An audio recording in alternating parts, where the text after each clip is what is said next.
Welcome to today's episode of Heard and Seen Around. I am Rajesh Karipurath. This is my take on macroeconomic and geoeconomic data points, which I find interesting. I hope you enjoy watching it as much as I enjoyed curating it. Cheers. The most ineffective workers are systematically moved to the place where they can do the least amount of damage. What matters is my emotional intelligence, which is defined in a book I haven't read. My boss motivates us by reminding us that other companies exist.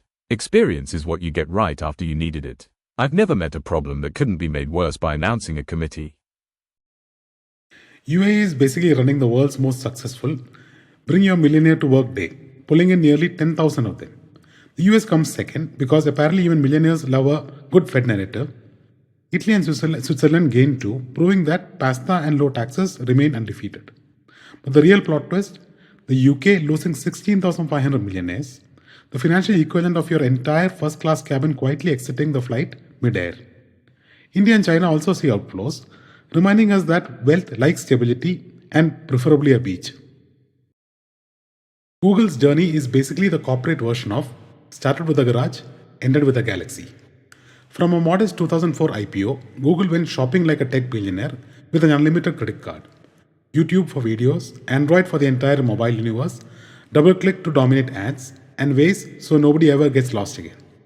Then came DeepMind, because why not own a future AI overlord? A quick investment in SpaceX followed, letting Google claim bragging rights in both the internet and outer space. By the 2020s, Alphabet wasn't just a company, it was an empire. AI adoption in the Asia Pacific is accelerating fast, but the benefits aren't landing evenly. Investment in AI companies has exploded over the last decade, yet countries show wildly different levels of preparedness. Japan leads comfortably, China follows with scale, and India sits in the middle, racing ahead but still wrestling with infra gaps. Internet access tells the same story. Korea, Japan, and Malaysia are nearly universal, while South Asia and Pakistan lag far behind. Reminder that AI can't lift you if you are not even connected. Basic digital skills are also varying sharply, with urban regions consistently outperforming rural ones. The biggest concern, automation risk. In regions like East Asia, a large share of jobs, especially for women, faces AI-driven disruption. Progress is real, but so is the divide. This year's commodity chart looks like two completely different economies glued together. At the top, precious metals are having the superhero moment, silver up 88%, platinum and palladium not far behind, and gold shining like inflation never left the group chat. Even coffee is up 33%, which probably explains everyone's productivity this year. Equities and major indices sit in the calm middle, posting modest but respectable gains, as if politely observing the chaos around them. Then comes the red zone, the commodities that clearly did not get the memo. Wheat, corn, lumber, even Bitcoin drifted lower. But nothing compares to the catastrophic crash in orange juice, down a stunning 69%. RBI's balance sheet is basically a giant monument to forex reserves. For nearly 2 decades, foreign assets have dominated the mix, while government securities and gold have played the supporting roles. But here's the twist in the data. Between 2020 and early 2025, India finally started shifting towards holding more of its own government bonds, the kind of long-term move that strengthens monetary autonomy. Then it stalled. Why does this matter? Because relying so heavily on foreign assets leaves policy exposed to global volatility. India's economic engine isn't one machine, it's a federation of powerhouses.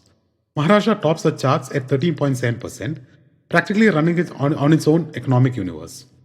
Tamil Nadu and Uttar Pradesh follow, each adding close to 10%, proving that industry and population both scale surprisingly well.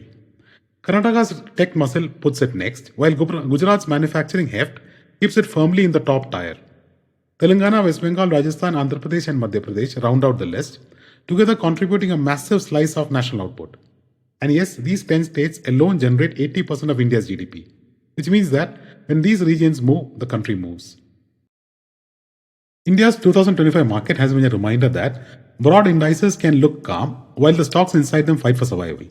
In the Nifty 500, a striking 56.6% of stocks are in the red, far higher than the 36.6% decline rate in the S&P 500. Simply put, the US had a rough year, India had a rougher one. Most Indian stocks fell up to 20% and a big chunk fell even deeper.